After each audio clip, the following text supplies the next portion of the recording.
saya Irna Dwi Asprianti, nomor NIM 63 dari Pendidikan Masyarakat Universitas Jember.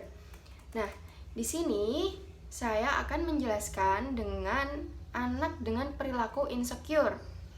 Anak dengan perilaku insecure ini dibagi menjadi 4, yaitu yang pertama, penakut, pencemas, perasaan rendah diri, dan pemalu. Saya di sini tidak akan menjelaskan keempat-empatnya karena terlalu panjang mungkin ya. Jadi saya akan menjelaskan hanya satu, yaitu pemalu. Tapi sebelum itu saya akan menjelaskan tentang insecure terlebih dahulu. Apa sih insecure itu? Insecure adalah perilaku-perilaku yang disebut sebagai jenis perilaku neurotik atau rasa tidak aman. Insecure atau rasa tidak aman bisa diartikan sebagai rasa takut akan sesuatu yang dipicu oleh rasa tidak puas dan tidak yakin akan kapasitas diri sendiri. Rasa insecure inilah yang pada akhirnya memicu anak untuk menciptakan topeng agar sisi lain yang ingin kita sembunyikan ini tidak terlihat oleh orang lain. Dengan kata lain, kita berusaha menutupi sisi lain itu dengan melakukan sesuatu yang menurut kita bisa membuat kita tampak hebat di mata orang lain. Jadi anak yang mempunyai rasa insecure ini tidak percaya diri akan apa yang dimilikinya, akan tetapi dia akan memilih untuk memberikan sesuatu yang mungkin dia tidak punyai. Seperti itu. Langsung saja saya akan menjelaskan tentang pengertian anak yang pemalu. Karena saya tidak menjelaskan keempat-empatnya, maka saya akan menjelaskan pengertian anak yang pemalu. Anak yang pemalu adalah anak yang bereaksi secara negatif terhadap stimulus baru serta menarik diri terhadap stimulus tersebut. Ini menurut Berg tahun 2000. Ada lagi menurut Kagan, pada anak yang pemalu, stimulus baru sangat cepat membangkitkan amigdala atau struktur yang ada di dalam otak kita, atau inner brain structure yang mengontrol reaksi menghindar, dan hubungannya dengan cerebral cortex dan sistem saraf simpatis yang membuat tubuh bersiap-siap untuk bertindak menghadapi ancaman. Anak yang pemalu sering menghindari orang lain dan biasanya mudah merasa takut, curiga, hati-hati, dan ragu-ragu untuk melakukan sesuatu. Mereka umumnya menarik diri dalam hubungan dengan orang lain. Dalam situasi sosial, mereka biasanya tidak mengambil inisiatif, sering diam, berbicara dengan suara pelan, dan menghindari kontak mata. Ciri-cirinya bisa saja dilihat pada anak pemalu. Pada saat kita berkomunikasi dengan mereka tidak akan melihat mata kita, dan mereka tidak akan sigap dan tanggap gitu dengan komunikasi dengan kita. Dan dia lebih cenderung untuk melihat ke bawah saat kita ajak bicara.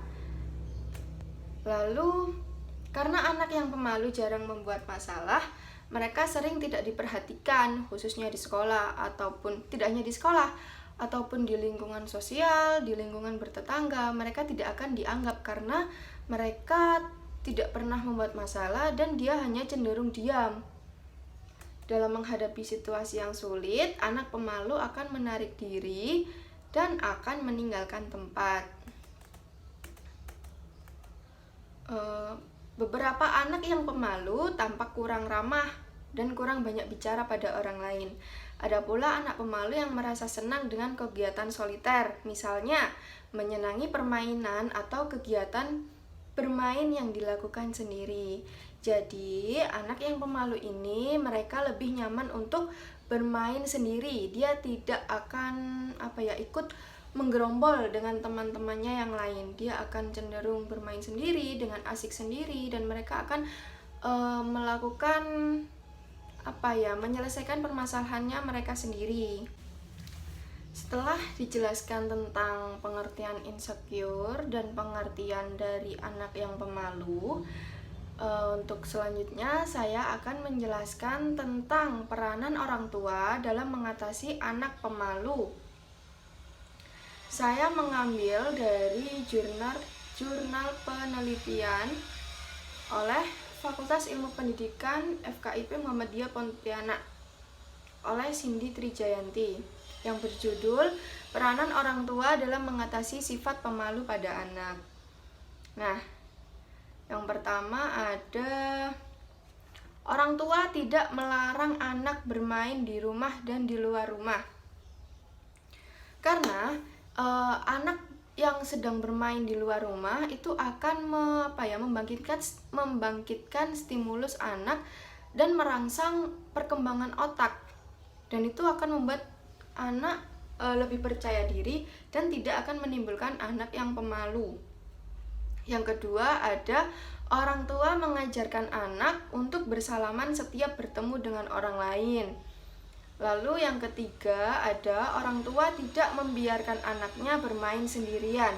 Nah, ini adalah salah satu contoh anak yang lebih menyukai permainan sendiri, atau dia sudah merasakan tidak percaya diri jika dia bermain dengan teman-temannya. Maka kita sebagai orang tua, kita bisa memberikan rangsangan anak agar dia tidak bermain sendirian. Bisa kita sendiri yang menemani mereka, ataupun diajaklah teman-teman mereka untuk bermain berdua bersama anak kita.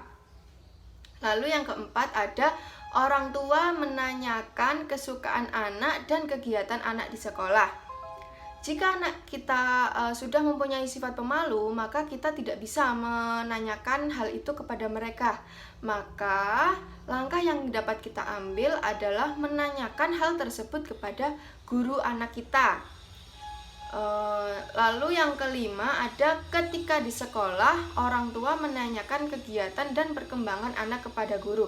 Lah, poin keempat sama kelima ini bisa dikatakan saling berhubungan, karena sama-sama bisa ditanyakan kepada guru anak kita. Lalu yang keenam, orang tua mengajarkan agar anak mandiri, tidak bergantung kepada orang tua walaupun tidak selalu menemani orang tua, atau orang tua tidak selalu mengawasi. Lalu yang selanjutnya, orang tua mengajarkan anak untuk menyapa teman seperti yang dilakukan orang tua ketika bertemu orang lain. Kita sebagai orang tua adalah contoh yang lebih dekat dengan mereka, contoh yang real. Maka jika kita mengajarkan anak untuk bersalaman, untuk menyapa, sebaiknya kita melakukan terlebih dahulu. Kita menyapa tetangga, maka anak tersebut akan menilai, oh mama saya menyapa tetangga, berarti saya harus menyapa tetangga saya. Seperti itu. Lalu yang selanjutnya, orang tua tidak memarahi anak di depan orang ketika anak berbuat kesalahan. Nah, ketika anak dimarahi di depan orang, mereka cenderung akan malu karena dia melakukan kesalahan dan dia tidak merasa segan kepada orang tua, malah merasa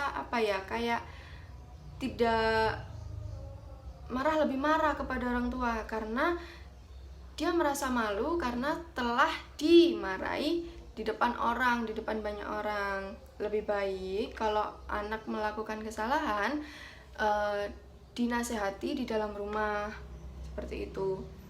Lalu orang tua memberikan pujian terhadap hasil karya anak di sekolah.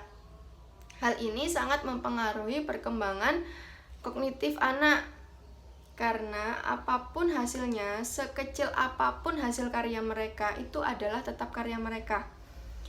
Dan seharusnya kita sebagai orang tua adalah memuji dan memberikan motivasi atau reward kepada anak karena sudah mempunyai karya tersebut. Lalu yang terakhir adalah orang tua selalu mengajak pergi ke sebuah acara atau berkunjung ke rumah tetangga.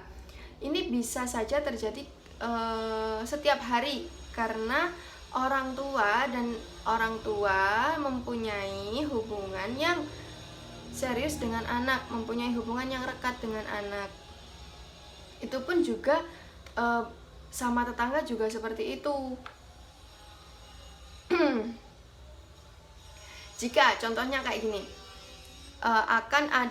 diadakan, tetangga mempunyai acara pernikahan seperti itu.